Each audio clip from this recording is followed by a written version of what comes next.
Hello there. Can you believe it's been over a year since the Great Chronicles of Brundor came out? It's crazy. It feels like 2, 3 years ago to me. A lot's happened in that year. Now, when it came out, I did a little Instagram post, posting behind the scenes pictures and the credits. And I thought that was enough to say this is behind the scenes. And then as I became professional in the music industry and started doing behind the scenes videos for the artists I've worked with, and what the stories are like producing for them, I was like, oh, that's not enough, just one Instagram post. Tell you what, I'll do one. So since it's the 1 year anniversary, let's make a retrospective sort of behind the scenes discussion about the Great Chronicles of Brundor by the Syphon. It's going to be in 4 parts, and this is part 1, the pre-production. So what we're going to be talking about is everything from February 2021 to April 2021.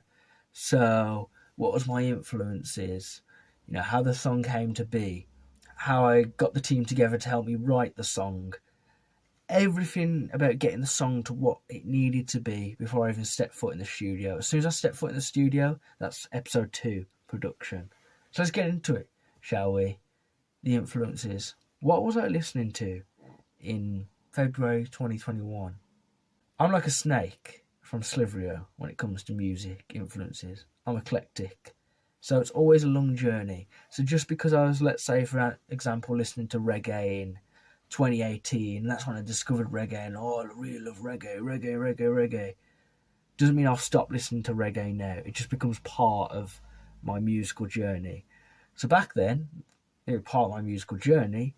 I was listening to a lot of 80s heavy metal, 70s progressive metal, 70s progressive rock, 80s thrash metal, old school heavy metal like 70s metal, 80s speed metal and 80s metal in general, new wave of British heavy metal, and then also film score as well, and a little bit of video game score as well. And that really influenced me to create this song. But it didn't happen like that. It happened with me writing a bass solo on my bass guitar. Yeah, I just wrote a bass solo. I was like, I really like how Geezer Butler plays, really like how Geddy Lee plays, really like how Steve Harris plays. I want to write some licks, some melodic lines, some bass parts, like how they would write it, and make it sound really cool. So I did that. So I never actually learned how to play that solo. I just wrote it down, tabbed it down, said, I'll record and learn to play it later. So just now, I have recorded myself playing. It's very scrappy. I didn't have a lot of time to fully learn it because I don't even know what it's meant to be. So I've just played whatever the notes are, sight read it, and I've recorded myself playing it. I'm going to listen to me playing it now.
Did you hear it? Did you hear the money? If not, I'll point it out for you, make it really obvious. It's this. And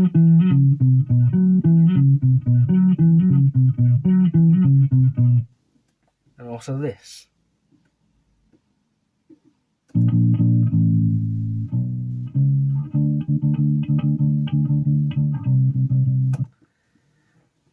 That was the basis of the Great Chronicles of Brundor. Literally the basis.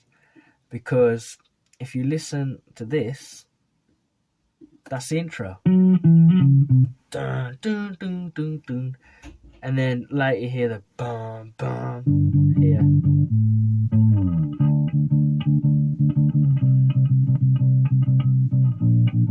And the plotting as well. And that's all in the intro. So that all inspired me to create a song, and I heard that, and then I wrote the intro to Great Chronicles of Brundor, showed it to Aaron Caleb, and he's like, there's too much chords and notes going on, which he was right, because I did nine power chords, and then 5 times 9 notes in between the power chords, and like arpeggios and stuff like that. And he said, it just sounds like you're noodling on the bass. So I said, all right, I'll get back to you. Completely rearranged it, rewrote it, wrote the intro we know today, heard it, and he went, yep, that's good. Showed him the riff after, he went, yep, that's really good, yep, liking it. Did the same to Alfie as well, as a drummer in my band, and he went, yeah, I like it, was there any more? I said, no, not for now. So that was the music part done. And then parallel to that, in my head, I had this story idea of what the Chronicles of Brundor is about, what we know today. But they weren't connected yet. And in my head, I was like, I'll write a song about that one day. I'll finish this song one day. One day. I kept procrastinating it. This was a year ago. I was a different person back then. And then college rolled around. Now, I went to the city of Wolverhampton College. Went there from September 2020 to July 2022. Finished. Got my music degree there in production.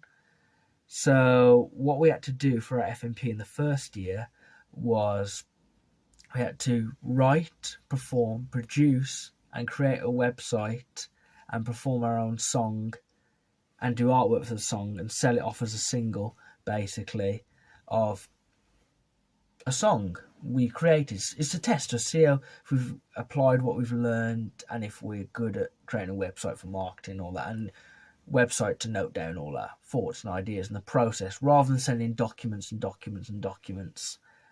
So the college said this, you need to do this. And I thought, oh great, I'm basically writing a song right now. Yeah, I'll just finish that song.